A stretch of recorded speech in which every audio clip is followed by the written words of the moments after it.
Hi friends, welcome to AK study. तो finally नवंबर माह का मंथली असेसमेंट पेपर आ गया है।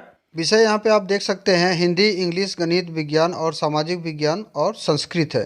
कुल पूर्णांक आपको 60 नंबर मिलेगा और ये यहाँ पे लिखा हुआ है सभी प्रश्न के उत्तर साथ दिए गए निर्देशों के अनुसार देना है। सभी प्रश्नों के अंक उपांक अंक में दिया गया है और ये मंथली असेसमेंट नवंबर का है, सत्र 2021-22 का। प्यारे बच्चों, वीडियो को सबसे पहले अपने दोस्तों के साथ शेयर करें क्योंकि जो आपका फाइनल एग्जाम होगा उस पर मंथली असेसमेंट का रोल बहुत ज़्यादा होगा। ठीक है, तो चलिए हम लोग क्लास को स्टार्ट करते हैं।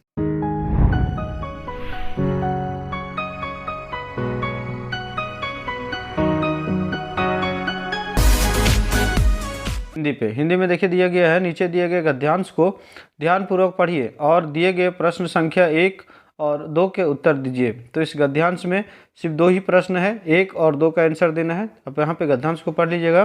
डायरेक्ट आते हैं क्वेश्चन नंबर 1 में लिखा हुआ है, चलती क्यों नहीं है जी, अभी चलेगी बस के बारे में यह किसका कथन है।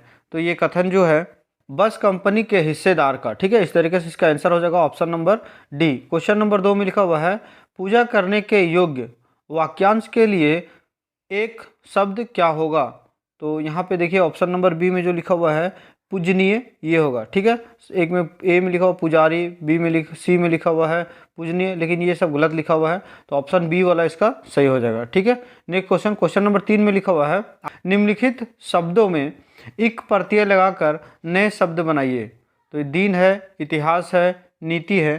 तो दिन में जब हम इक लगाएंगे तो दैनिक हो जाएगा, इतिहास में इक प्रत्यय लगाएंगे तो ऐतिहासिक हो जाएगा, नीति में इक प्रत्यय लगाएंगे तो नैतिक हो जाएगा, और सप्ताह में जब इक प्रत्यय लगाएंगे तो साप्ताहिक हो जाएगा। इस तरीके से आप इसे नोट कर लीजिएगा प्यारे बच्चों। क्वेश्चन नंबर 4 की तरफ बढ़ते हैं। क्वेश्चन नंबर 4 में लिखा हुआ है, लेखक को लोगों ने शाम वाली बस से सफ़र ना करने की सलाह क्यों दी। तो इसका आंसर हम लोग लिखते हैं। आंसर लिखा हुआ है, लेखक को लोगों ने शाम वाली बस से सफ़र ना करने की सलाह इसलिए दी क्योंकि लोगों को बस की सच्चाई का पता था, अर्थात वे उसकी जर्जर दशा से परिचित थे। बस कब कहाँ खराब हो जाए कुछ कहना मुश्किल था। बस यात्री को गंतव्य तक ठीक से पहुंचा ही देगी यह कहना मुश्किल था। इस तरीके से इसका आंसर कंप्लीट हो गया। नेक्स्ट क्वेश्चन नंबर 5 में लिखा हुआ है, निम्नलिखित पंक्तियों का अर्थ स्पष्ट कीजिए। यहाँ पे जो पंक्ति लिखा हुआ है इस पंक्ति का अर्थ स्पष्ट करना है। ठीक है, तो चलिए इसका आंसर देखते हैं। इसका आंसर होगा, प्रस्तुत पंक्तियाँ हमारी पाठ्य पुस्तक भाषा मंजरी से संकलित कविता राम का भरत को संदेश से उद्धृत की गई है, जिसके कवि तुलसीदास हैं।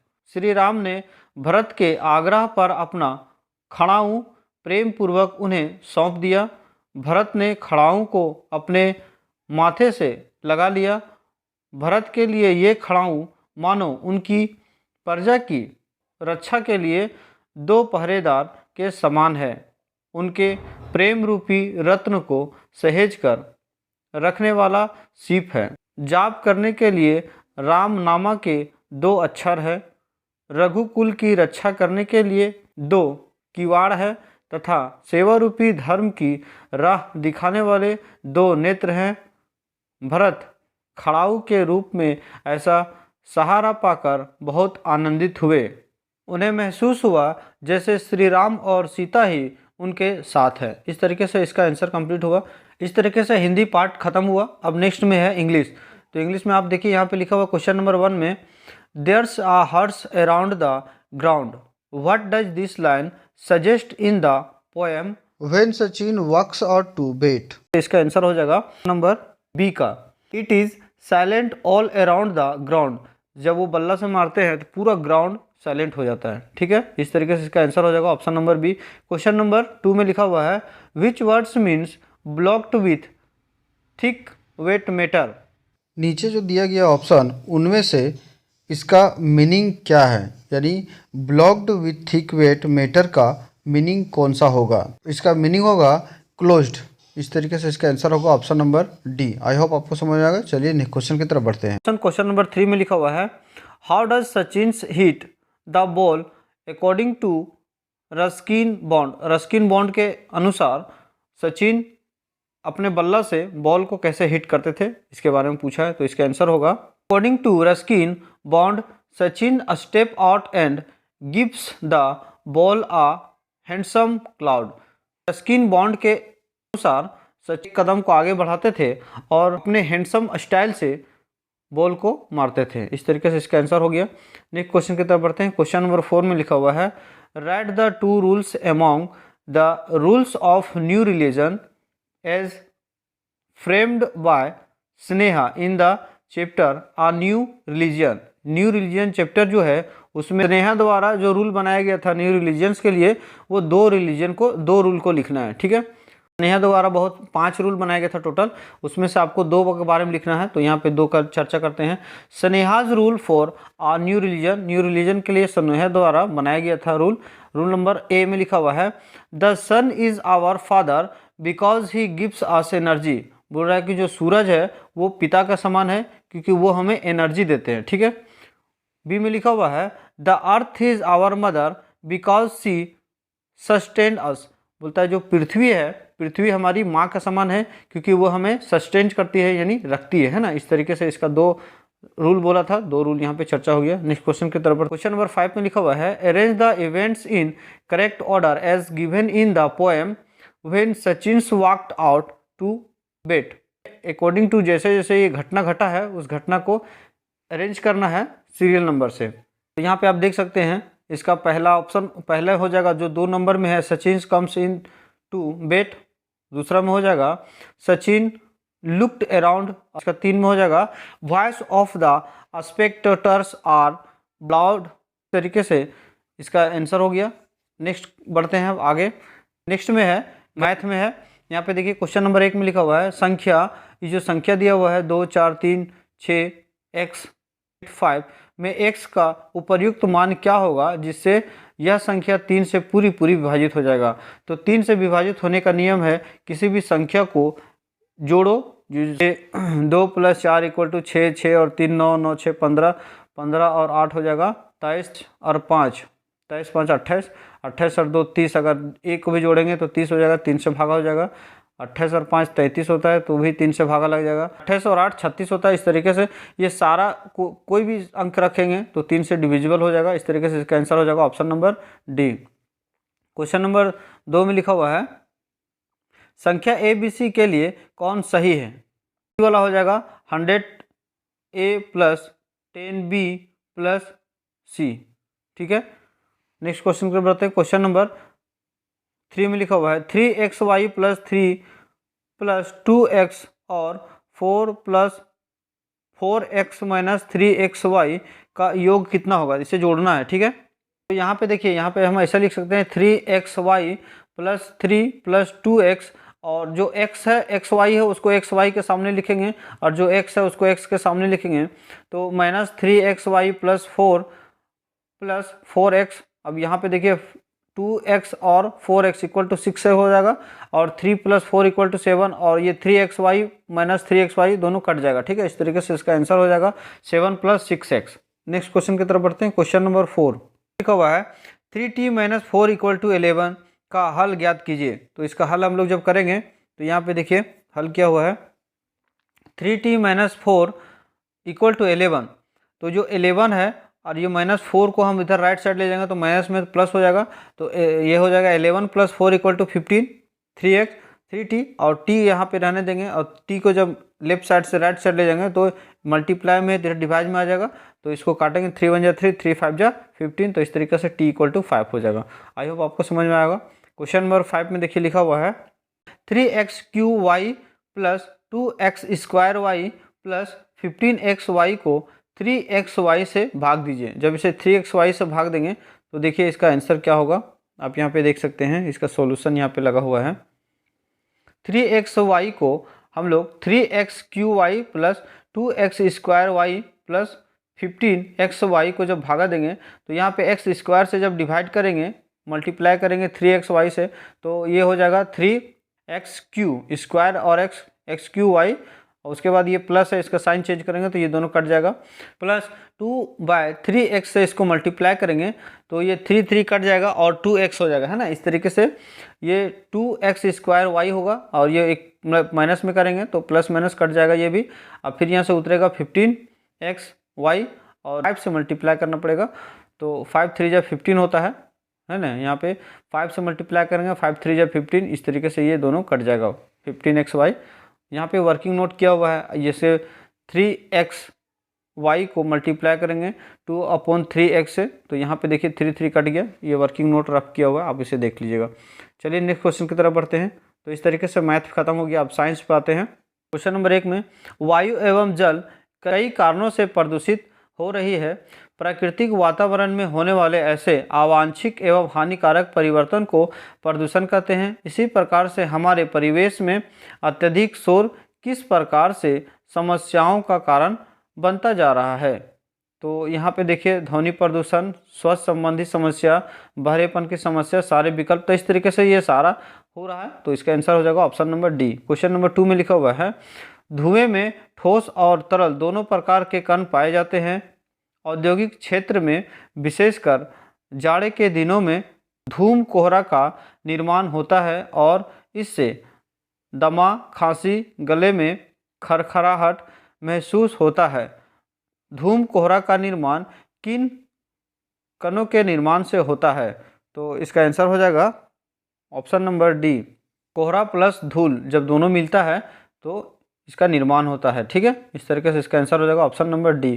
क्वेश्चन नंबर 3 में लिखा हुआ है ओजोन परत में लगातार होने वाले क्षय के कारण मनुष्यों एवं वायुमंडल में किस प्रकार का प्रभाव पड़ता है। तो इसका आंसर होगा ओजोन परत के क्षरण की वजह से सूर्य से आने वाली हानिकारक पराबैंगनी किरणें पृथ्वी के वायुमंडल में प्रवेश कर सकती हैं और पेड़ पौधों तथा जीव जंतुओं के लिए हानिकारक भी होती है। मानव शरीर में इन किरणों की वजह से त्वचा का कैंसर, श्वास रोग, अल्सर, मोतियाबिंद जैसी बीमारियां हो सकती है। इस तरीके से इसका आंसर हुआ। क्वेश्चन नंबर 4 में लिखा हुआ है संगमरमर का कैंसर किसे और क्यों कहते हैं, वर्णन करें। कैंसर होगा संगमरमर का कैंसर नाइट्रिक अम्ल या सल्फ्यूरिक अम्ल की क्रिया द्वारा मूर्तियों और इमारतों का क्षय होता है। यह अम्लीय वर्षा के कारण भी होता है। यह बारिश कैल्शियम को घोलकर और नमक बनाकर संगमरमर के स्मारकों का क्षय करती है। ताजमहल का पीलापन संगमरमर के कैंसर के उदाहरण में से एक है। इस तरीके से इसका आंसर हो गया। नेक्स्ट क्वेश्चन की तरफ बढ़ते हैं। क्वेश्चन नंबर 5 में लिखा हुआ है वर्ष 2000 में झारखंड राज्य के निर्माण के बाद से विभिन्न जिलों में वायु प्रदूषण का स्तर 10 गुना तक बढ़ गया है। क्यों?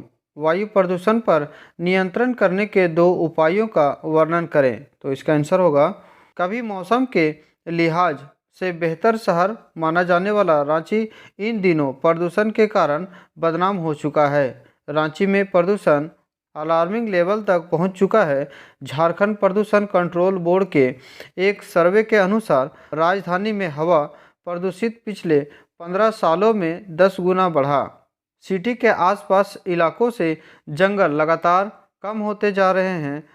हर साल करीब 1 लाख नए लोगों के रहने के लिए मकानों का भी निर्माण हो रहा है, इसलिए हरियाली भी घटती जा रही है। सिटी के पर्यावरण पर नज़र रखने वाले पुराने लोग बताते हैं कि 80 के दशक में मौसम इतना अच्छा हुआ करता था कि मेसरा जैसे इलाकों में ठंडे के मौसम में छतों पर रखा पानी बर्फ़ में तब्दील हो जाता था। आज चारों ओर कंक्रीट के जंगल नज़र आते हैं। हर दिन हो रहे निर्माण के कारण प्रदूषण का लेवल बढ़ रहा है। वायु प्रदूषण को नियंत्रित करने हेतु निम्न उपाय करते हैं। पहला, औद्योगिक संयंत्रों में फिल्टर आदि का प्रयोग। दूसरा, कारखानों को घनी आबादी से दूर स्थापित करना। इस तरीके से इसका आंसर हुआ। अब नेक्स्ट सब्जेक्ट है सामाजिक विज्ञान। प्रश्न संख्या 1, हिंदू विधवा पुनर्विवाह अधिनियम को कब मान्यता दी गई। तो इसे 1856 ईस्वी को मान्यता दिया गया था। इस तरीके से इसका आंसर हो जाएगा option number B. Question number 2 में लिखा हुआ है निम्नलिखित भौगोलिक दशा किस फसल के लिए आदर्श है? आर्द्र नमी युक्त जलवायु, 24 डिग्री सेल्सियस तापमान, 60 से 100 सेंटीमीटर वर्षा, काली एवं जलोढ़ मिट्टी, 210 पाला रहित दिन, तेज चमकीली धूप। तो ये भौगोलिक दशा कपास के लिए उपयुक्त है। इस तरीके से इसका आंसर हो जाएगा option number C. Question number 3 में लिखा हुआ है, दिए गए विश्व के मानचित्र के अनुसार चावल उत्पादन के लिए प्रसिद्ध विश्व के 4 देशों के नाम को सही क्रम से मिलान करें। तो यहाँ पे आप देखिए, 1 नंबर लिखा हुआ भारत में, 2 नंबर लिखा हुआ है चीन, 3 नंबर लिखा हुआ है जापान, 4 नंबर श्रीलंका। इस तरीके से इसका आंसर हो जाएगा ऑप्शन नंबर डी। देखिए ऑप्शन नंबर डी में लिखा हुआ है। आई होप आपको समझ आया, इसे नोट कर लें। क्वेश्चन नंबर 4 में लिखा हुआ है, अपने क्षेत्र या राज्य की प्रमुख फसलों कृषि के प्रकारों का वर्णन करें। तो झारखंड की प्रमुख फसलें इस प्रकार हैं। पहला धान, यह राज्य की सर्व प्रमुख खाद्य फसल है। दूसरा मक्का, यह राज्य में उत्पादन की दृष्टि से इस फसल का दूसरा स्थान है। तीसरा गेहूं, यह राज्य की तीसरा प्रमुख फसल है। गन्ना, यह राज्य का एक नकदी फसल है। जौ, यह भारत की प्राचीनतम फसल है। मड़ुआ, यह कम समय में तैयार होने वाली फसल है। कृषि के प्रकार, मिश्रित कृषि, एक ही खेत में 2 या 2 से अधिक फसलों को एक साथ उगाना मिश्रित कृषि कहलाता है। 2 मिश्रित खेती, फसल उत्पादन के साथ साथ पशुपालन करना मिश्रित खेती कहलाता है। इस तरीके से इसका आंसर हो गया। नेक्स्ट क्वेश्चन की तरफ बढ़ते हैं। क्वेश्चन नंबर, सामाजिक न्याय की अवधारणा से आप क्या समझते हैं? अपने क्षेत्र के सुविधा एवं वंचित वर्गों की उपेक्षा के 2 कारण बताएं। तो इसका आंसर होगा, प्राचीन काल में महिलाओं की सामाजिक स्थिति काफ़ी बेहतर थी। हड़प्पा सभ्यता के काल में समाज मातृसत्तात्मक था। ऋग वैदिक काल में भी स्त्रियों की स्थिति सम्मानजनक थी। वे अपने पति के साथ यज्ञ कार्यों में सम्मिलित होती एवं दान दिया करती थी। पर्दा प्रथा का प्रचलन नहीं था। स्त्रियां भी शिक्षा ग्रहण करती थी। ऋग वैदिक काल में लोपामुद्रा, घोषा, सिक्ता, पाला जैसे विदुषी स्त्रियों का जिक्र मिलता है। विवाह न करने की स्थिति में यदि पुत्री पिता के घर में ही रहती तो वह पिता की संपत्ति में हिस्सेदार होती थी। सामान्यतः समाज में एक पत्नी प्रथा का ही प्रचलन था, लेकिन उत्तर वैदिक काल आते आते अंतर्वर्गीय विवाह, बहुविवाह, दहेज प्रथा आदि का प्रचलन हो गया। स्त्रियों की दशा वैदिक काल की तुलना में अच्छी नहीं रह गई थी। इस तरीके से इसका आंसर हुआ। अब नेक्स्ट हम लोग आते हैं संस्कृत में। अधोलिखित गद्यांश पठित्वा तदाधारितानाम प्रश्नाम उत्तरम। यहाँ पे जो गद्यांश दिया गया है, इस गद्यांश को पढ़ना है, उसके बाद इसका आंसर लिखना है। ठीक है, तो आप इसको पढ़ लीजिएगा। डायरेक्ट क्वेश्चन नंबर 1 में आते हैं। मातृदेवो भव, अत्र भव इति क्रियापदम कर्तृपद किम। बोल रहा है कि मातृदेवो भव में इति क्रियापद क्या है, वो क्रियापद को बताना है। इसका आंसर हो जाएगा नरः। इस तरीके से इसका आंसर होगा option number B. Question number 2 में लिखा हुआ है, निकृष्ट इति पदम विलोम पदम किम। बोल रहा है निकृष्ट है, इसका विलोम पद उल्टा क्या होगा। ठीक है, तो निकृष्ट का विलोम होता है श्रेष्ठ। इस तरीके से इसका आंसर हो जाएगा option number B. Next question की तरफ बढ़ते हैं। क्वेश्चन नंबर 3 में लिखा हुआ है, पूर्ण वाक्येन उत्तरत। पूरा वाक्य में उत्तर लिखना है। क्वेश्चन नंबर 3 में देखिए लिखा हुआ है, उपनिषद किम उपदिशन्ति। यहाँ पे इसका आंसर देखिए, हम यहाँ पे लिखा देते हैं। यहाँ लिखा हुआ है, मातृदेवो भवः पितृदेवो भवः इति उपदिशन्ति। इस तरीके से यहाँ से इसका आंसर होगा, आप इसे लिख लीजिएगा। क्वेश्चन नंबर 4 की तरफ बढ़ते हैं। क्वेश्चन नंबर 4 में लिखा हुआ है, भारतीय संस्कृत्यायाम स्थानम श्रेष्ठतमम अस्ति। तो बोल रहा है भारत किन किन मामलों पे श्रेष्ठ है।